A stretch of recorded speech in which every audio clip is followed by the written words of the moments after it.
ஒரு குறிப்பிட்ட பிரிவு மக்கள் அதிகமாக பின்தங்கி இருக்கும் பட்சத்தில் அந்த தொகுதி தனித்தொகுதியாக அறிவிக்கப்படுகிறது. இந்த தனித்தொகுதியில் எஸ்சி மற்றும் எஸ்டி எனப்படுகிற பட்டியல் சாதியினரும் பட்டியல் பழங்குடியினரும் மட்டுமே போட்டியிட முடியும். தமிழகத்தை பொறுத்தவரையில் 7 நாடாளுமன்ற தனித்தொகுதிகள் உள்ளன. வட தமிழகத்தில் திருவள்ளூர், காஞ்சிபுரம், விழுப்புரம், சிதம்பரம் ஆகிய 4 தொகுதிகள் ஒதுக்கப்பட்டுள்ளன. நாகப்பட்டினம், தென்காசி, நீலகிரி ஆகியவை மீதமுள்ள 3 தொகுதிகளாகும். இதுவரை நடந்த தேர்தலில் திருவள்ளூர் தொகுதியை பொறுத்தவரையில் இந்திய தேசிய காங்கிரசின் வேட்பாளர்களே அதிகமாக வென்றுள்ளனர்.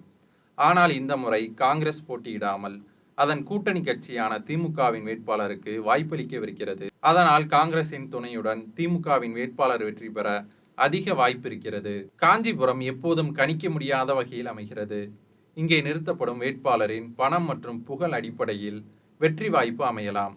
கட்சி என்பதை விட வேட்பாளரின் வலிமையே இந்த தொகுதியில் வெற்றியை தீர்மானிக்கும். விழுப்புரம் தொகுதி 2009ஆம் ஆண்டு நடைபெற்ற நாடாளுமன்ற தேர்தலின் போது தனி தொகுதியாக மாற்றப்பட்டது.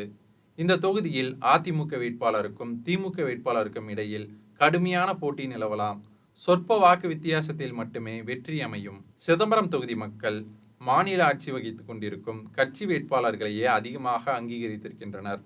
அப்படி பார்க்கையில் திமுகவின் கூட்டணி கட்சியான விசிகாவிற்கு வெற்றி வாய்ப்புகள் அதிகம்.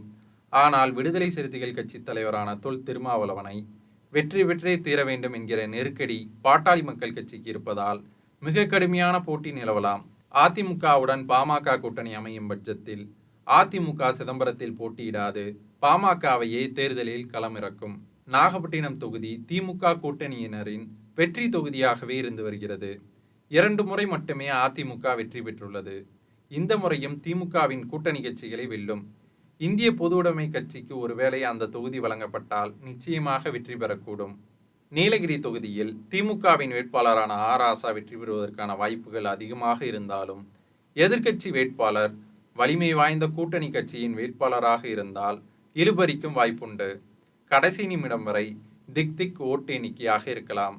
தென்காசி தொகுதியில் திமுக மற்றும் அதிமுகவிற்கு இடையில் அதிதீவிரமான போட்டி நிலவலாம்.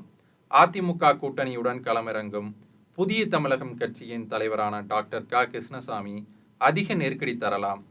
ஏற்கனவே பலமுறை போட்டியிட்டு வெற்றி கோட்டிற்கு அருகில் நின்று கொண்டிருக்கும் அவருக்கு அதிமுகவின் கூட்டணி நல்ல பலமாக அமையும். தேர்தலை பொறுத்தவரை கடைசி நாள் வரை இவர்தான் வெற்றி வேட்பாளர் என்று கருதிவிட முடியாது. ஆனால் இந்த முறை தனித்தொகுதி தேர்தல் கடந்த மக்களவை தேர்தலை விட காரசாரமாக இருக்கும்.